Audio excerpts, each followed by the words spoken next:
Assalomu alaykum futbol muxlislari. Bugun sizlar bilan futbol olamidagi eng so'nggi yangiliklar bilan tanishib chiqamiz. Agar kanalimizga obuna bo'lmagan bo'lsangiz, obuna bo'ling va ushbu videoga kanalimiz rivoji uchun like bosishni unutmang. Igor Sergeyev she'rlar safida qoladigan bo'ldi. Bu haqda Chempionat Aziya sayti muxbiri Tolibjon Qosimov xabar berdi.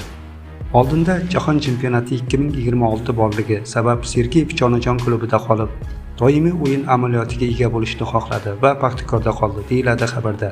Aytish joiz, Igor Sergeyevga Eron klublari Istiqlol, Persepolis, Vodiy jamoalari va boshqa klublardan qiziqish bo'lgandi.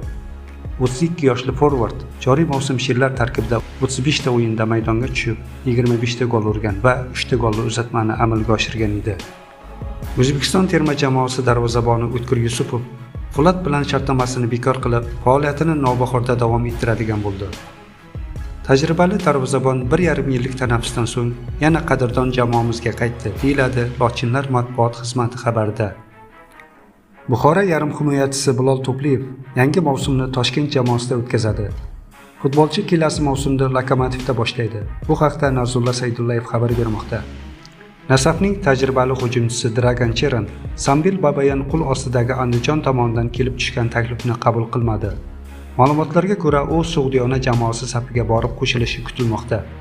38 yoshli futbolchi yakunlangan mavsum qarshiliklar tarkibida 34 ta o'yinda maydonga tushib, 11 ta gol urgan va 4 ta golga assistentlik qilgan.